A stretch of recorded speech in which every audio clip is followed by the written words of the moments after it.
Wahzar, maka berhati-hatilah, antuti'ahu, engkau taat kepada mursyid fil alaniyah, dalam keadaan nyata, ya, terbuka, alaniyah.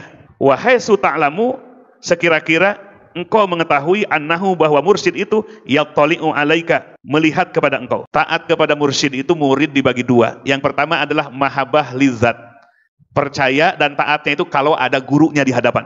Ya, santri kalau ada guru di hadapan, ya, seperti santri yang alim, yang soleh. Giliran mursyid yang nggak ada fisiknya, alim alias embung.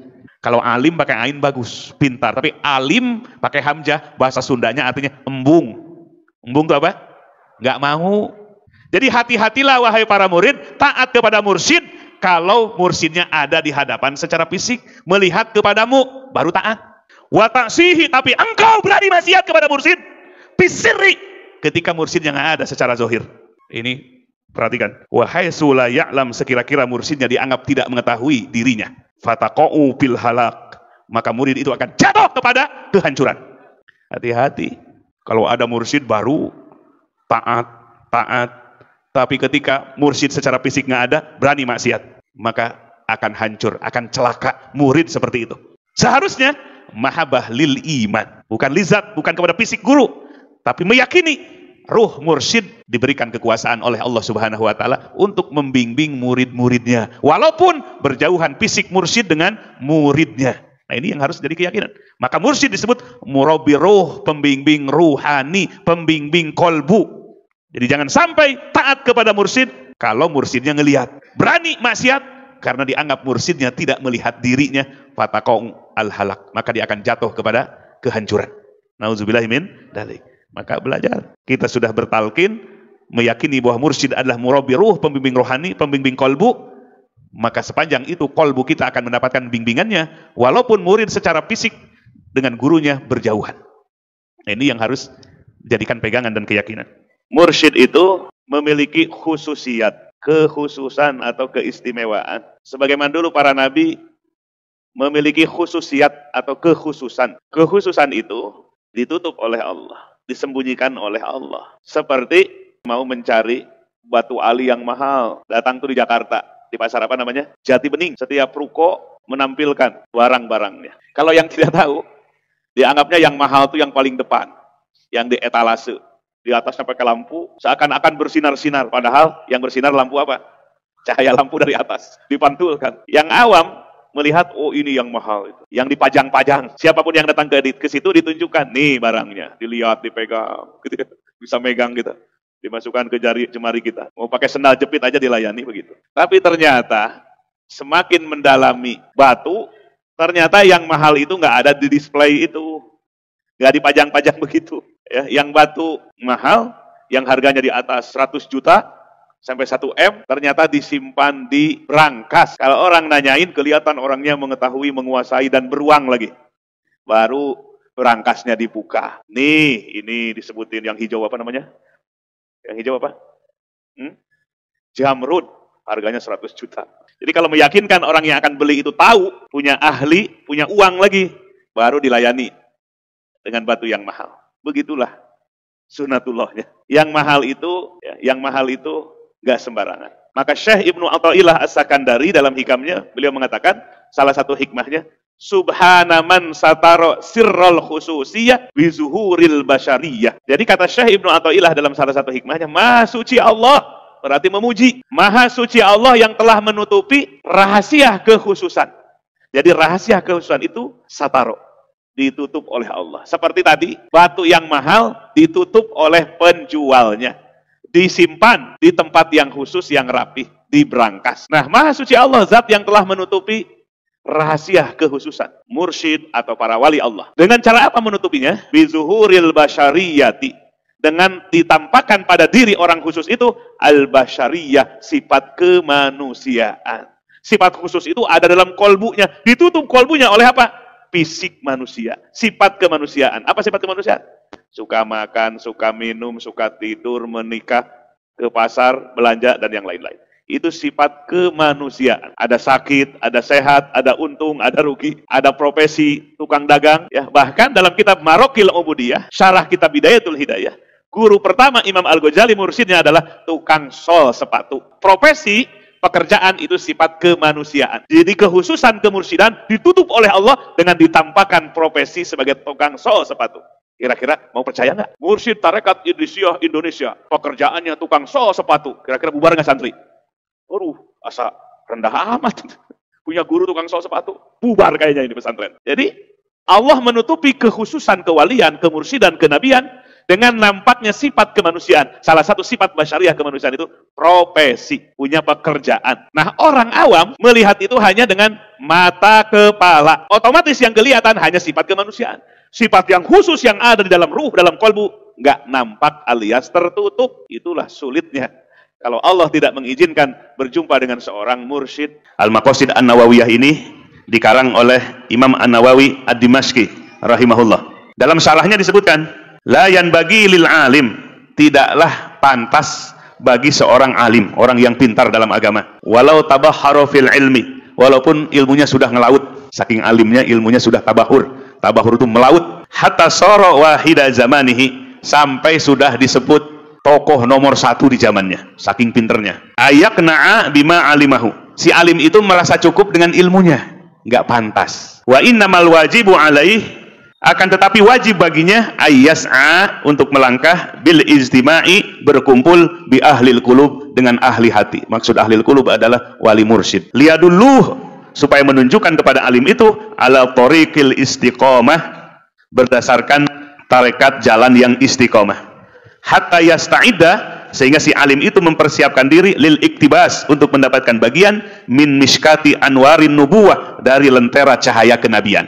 Nah, coba kita perhatikan. Dalam syarah Al-Maqasid disebutkan, tidaklah pantas, nggak pantas bagi seorang alim, sampai alimnya itu ilmunya sudah melaut, bahkan disebut sebagai tokohnya di zamannya. Tidak pantas apa? Merasa cukup dengan ilmunya. Akan tetapi wajib bagi si alim itu untuk melangkah bergabung dengan ahlil qulub, bergabung dengan ahli thariqah di bawah bimbingan mursyid. Kenapa? Supaya menunjukkan kepada si alim itu jalan istiqomah dan mempersiapkan diri untuk mendapatkan bagian dari lentera cahaya kenabian. Nah, ini yang akan didapatkan. Nah, sekarang Bapak Ibu sekalian, ini min babil aula. Seorang alim yang segitu saja wajib bertarekat, wajib ibadahnya di bawah bimbingan mursyid, apalagi yang bagaimana? Yang bukan alim. Jadi min babil aula. Yang alim saja masih wajib mencari mursyid, masuk dalam ahlil qulub, ahli thariqah. Apalagi yang awam. Apabila memulai berzikir kepada Allah, maka hadirkanlah wajah guru di dalam hatinya. Ini dari kitab Rotib Al-Haddad. Tapi kalau dalam kitab Al-Anwar Al-Qudsiyah, gambarkan wajah guru di antara dua matanya. Artinya fil fikri, di alam pikiran. Nah, ini beda beda versi ini. Tapi sebetulnya intinya sama, mau di hati ataupun di dalam alam pikiran. Itulah yang disebut dengan Robitotul Mursyid. Di mana batin seorang murid tidak sendirian dalam berzikir, tetapi bersama mursyidnya terbimbing menuju kepada Allah Subhanahu wa taala. Kenapa harus berobitoh terlebih dahulu ini? Ya, zikirkan kepada Allah. Maka Allah perintahkan wa kunu ma'as shadiqin, besertalah kalian dengan orang-orang yang siddiq. Dalam kitab Al-Mawsu'ah Yusufiyah fi Bayani Adillati Sufiyah, karangan Syekh Yusuf Khotor Muhammad rahimahullah mengatakan, kenapa harus robitoh dulu ke mursyid? Ayat itu menunjukkan bersamalah kalian dengan orang-orang yang siddiq. Bersama itu dalam dua bentuk. Pertama, hissiyah, secara fisik kumpul seperti ini, alhamdulillah berkumpul. Yang kedua, ma'nawiyah, secara maknawi, secara batiniyah, di mana hati merasa bersama dengan mursyid, merasa bersama dengan orang yang sidik imannya kepada Allah Subhanahu wa taala. Apakah para sahabat berobitoh kepada Rasulullah sallallahu alaihi wasallam? Sangat berobitoh. Nabi bersabda, tidaklah beriman sampai ia mencintai aku. Jadi cinta kepada Rasulullah SAW hukumnya wajib. Kalau cinta suka terbayang-bayang apa enggak? Kalau benar kita mencintai sesuatu, terbayang-bayang enggak? Orang yang sedang bercinta pasti malamnya termimpi-mimpi, siangnya mengikutin. Asa berbarengan aja. Ini semua para sahabat yang mencapai keimanannya sempurna dengan Nabi Shallallahu Alaihi Wasallam seperti itu. Terbayang wajah Rasulullah Shallallahu Alaihi Wasallam. Itu namanya robitoh. Tapi di masa Nabi tidak disebut istilah robitoh. Contoh Sayyidina Abu Bakar Siddiq radhiyallahu an datang kepada Nabi Shallallahu Alaihi Wasallam. Ya Rasulullah, kenapa wajahmu selalu terpatri di dalam hatiku? Hingga aku masuk WC pun, toilet pun, wajahmu masih terpatri di dalam hatiku. Maka Nabi senyum mendengar itu. Itu tandanya apa? Cinta namanya. Ya, cinta kepada Rasulullah Sallallahu Alaihi Wasallam. Nah, di dalam 3 kitab ini ada zikir kepada Allah Subhanahu Wa Taala. Sebelum zikir, maka terbayang membayangkan, menghadirkan wajah mursyid di dalam hatinya atau di alam pikirannya sebagai bentuk wasilah. Ya ayyuhalladzina amanu taqullah wabtagu ilaihil wasilah wajahidu fi sabilihi la'allakum tuflihun. Hai orang yang beriman, takwalah kepada Allah dan carilah wasilah menuju kepada Allah. Itu dalam rangka bertawasul, dalam rangka berwasilah. Ini fenomena nih, banyak orang pengen bertasawuf tapi tidak mau, ibaratnya mau berpikih tanpa bermadhab, itu contohnya begitu. Kalau dalam fikih, mau berpikih tapi tidak mau bermadhab, ingin bebas gitu ya. Dari sisi tidak bertarekatnya, ada satu kewajiban yang tidak dijalankan. Kewajiban apa? Mencari mursyidnya. Sebab begini, baik kalangan ilmuwan, cendekiawan, kadang-kadang dia ujub dengan ilmunya. Ketika dengan ilmunya merasa besar, punya kedudukan, punya posisi, bahkan punya fasilitas, punya status sosial, jadi ulama lah, jadi pimpinan pesantren lah, jadi dosen lah, dari dekan lah, jadi rektor lah, dari MUI lah, itu kan kedudukan-kedudukan duniawi seperti itu. Itu menghijab, menghalang kolbunya dari ingin mencari mursyid yang sejati, mursyid yang hakiki. Karena dia merasa ilmunya ini sudah cukup. Ilmunya, kedudukannya, posisinya sudah merasa cukup. Dan dianggap kalau bermursyid itu terikat, tidak ada kebebasan berpikir. Nah itu yang salah. Jadi dua hal. Pertama, merasa dengan ilmu dan kedudukannya seakan-akan dia tidak butuh lagi mursyid untuk bertarekat. Yang kedua, punya pandangan kalau bermursyid bertarekat itu jadi sempit, berpikir sempit, bergerak seperti itu. Nah, jadi itulah yang menjadi faktor yang menghalangi kolbu manusia untuk mencari sosok mursyid. Nah, orang pinter yang sudah ada ilmunya biasanya suka membanding-banding apa enggak? Oh, misalnya cari mursyid, cari tarekat. Datang mursyid ini, tarekatnya dengar ceramahnya, ini mah biasa. Suka begitu kan? Ada perbandingan karena di dalam kepalanya ada ilmu. Kalau yang kosong dihuapkan nggak? Dihuapkan nggak? Karena kosong ya terima saja. Tapi orang yang merasa ilmu, di sini terjadi perdebatan dalam pola pikirnya. Mursyid kok ilmunya cuma segitu, cetek, biasa-biasa aja. Padahal dari mursyid itu ada ilmu yang nanti khususiat. Dan banyak kasus-kasus di dalam kitab-kitab. Contoh, Syekh Ahmad ibn Idris ketika akan berguru kepada Syekh Abdul Wahab At-Taji, dia sempat ragu. Tapi dia sabar untuk menimba ilmu kepada gurunya tadi, Syekh Abdul Wahab At-Taji. Karena Syekh Abdul Wahab At-Taji itu ilmu zohirnya tidak diperhitungkan. Hampir mau keluar lagi. Tapi ada satu kejadian ya dalam kitab terjemah atau Majmu'ah Syarifah Syekh Ahmad ibn Idris. Dia punya guru sebelumnya. Syekh Abdul Wahab At-Taji bilang, gurumu sudah meninggal. Dari situ. Dulu ada fax nggak? Ada WhatsApp apa enggak? Kalau sekarang mah 1 menit meninggal langsung kesebar kemana-mana. Ya, dulu beda kota, beda kampung, susah yang namanya berita itu. Zaman dulu tuh apa tuh kalau itu telegram apa namanya? Telegram ya. Nunggunya berapa hari? 3 hari baru sampai dari Bengkulu ada informasi meninggal. Begitu juga. Tiba-tiba gurumu itu Al-Mujaidiri sudah meninggal. Nah, Syekh Ahmad ibn Idris terperanjat.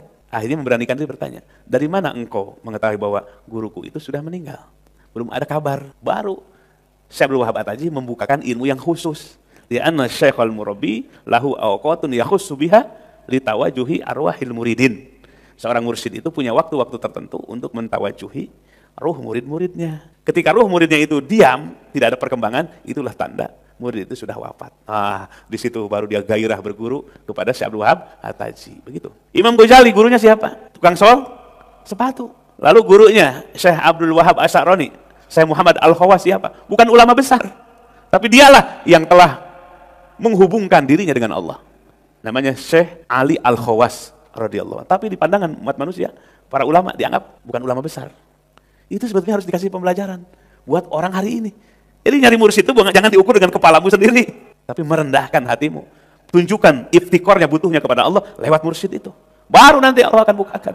Jadi kalau tidak merendahkan diri, ya, mencari ilmu yang Allah berikan kepada mursyid, tidak akan mendapatkan mursyid. Nah itu mahal, makanya berlian, sering apa contohkan mursyid itu ibarat berlian. Berlian itu apakah semua orang pegang berlian? Apakah setiap orang tahu berlian? Tidak. Jangankan memilikinya, tahu aja nggak tahu. Lihat aja belum pernah. Kalau batu kerikil, yang gular-gular tuh, nah itu ya. Jadi disitulah kerendahan hati. Disitulah perlu untuk membersihkan hatinya, sehingga butuhnya kepada Allah. Dianggap tuh ma'rifat tuh sudah di kepalanya gitu. Mengenal Allah tuh dianggap sudah ada di kepalanya, ma'rifat itu. Itu mah ma'rifat dari sisi dalil, bukan ma'rifat dari sisi hakikat tasawuf. Maka disitulah orang akan kalau butuh pasti akan mencari.